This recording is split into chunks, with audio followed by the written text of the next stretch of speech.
কাচ্চি বিরিয়ানি খেতে অনেক মজা। আমার বাসার সবাই খুব পছন্দ করে। আসসালামু আলাইকুম, সবাইকে শানুজ ডেইলি কিচেনের পক্ষ থেকে স্বাগতম।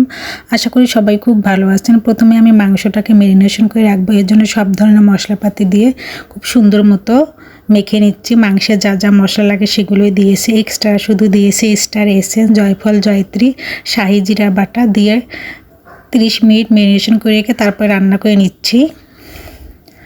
মাংসটা সুন্দর মতো কষিয়ে নেব। প্রায় 30 মিনিট আমি মাংসটাকে রান্না করে নেব, মানে 60% মতো সিদ্ধ করে নেব, বাকিটা দমে সিদ্ধ হবে।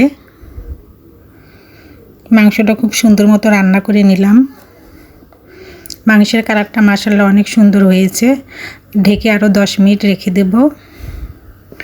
এখন কাচ্চিটা আমি দমে বসাবো। এর জন্য প্রথমে মাংসগুলো দিয়ে দিলাম, দিয়ে উপর থেকে কিছু ভাজা আলু দিয়ে দিলাম।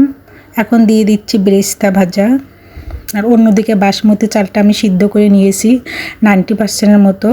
আর চালটা সিদ্ধ করার আগে 30 মিনিট পরিষ্কার করে ধুয়ে ভিজিয়ে রেখেছিলাম।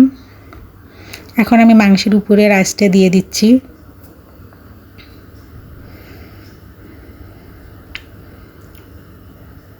এখন উপর থেকে আবার আলু ভাজা দিয়ে দিচ্ছি।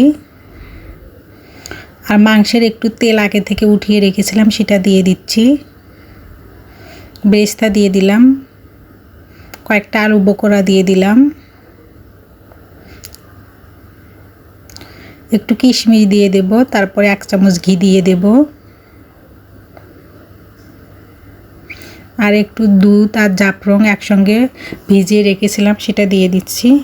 উপর থেকে আরও কিছু রাই দিয়ে দিচ্ছি। এখন আবার সেমভাবে সাজিয়ে নেব। বেরেস্তা, কিশমিশ, মাংসের ঝোল, আলু বকরা, ঘি সব কিছু দিয়ে নেব সুন্দর মতো। জাফরান মিশানো দুধটাও দিয়ে দেব। আর ভেতর থেকে একটু ছিদ্র করে দেব, যাতে হাওয়াটাও সহজে উপরে উঠে আসে আবার ভিতরেই চলে যায়। এখন ঢেকে দেব, মানে কাচ্চিটাকে আমি দমে বসাবো। এর জন্য ঢাকনার মুখটা আটা দিয়ে বন্ধ করে দিচ্ছি। এভাবে আমি 40 মিনিট দমে রাখবো।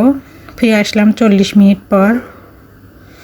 এই তো কাচ্চি বিরিয়ানির ফাইনাল লুক। দেখেন কতটা ঝরঝরে হয়েছে এবং রাইসগুলো সুন্দর ভাঙেনি একদমই, আর নিচ থেকেও একদম পুড়ে যায়নি। মাংস আলু সব সুন্দর মতো সিদ্ধ হয়েছে। দেখতে যেমন সুন্দর হয়েছে, খেতেও মাশাআল্লাহ অনেক বেশি মজা ছিল। সবাইকে আমার ভিডিও দেখার জন্য ধন্যবাদ। সবাই আমার পেজটাকে লাইক, কমেন্ট, শেয়ার ও ফলো দিয়ে রাখবেন।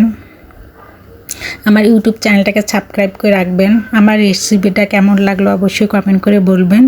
আল্লাহ হাফেজ।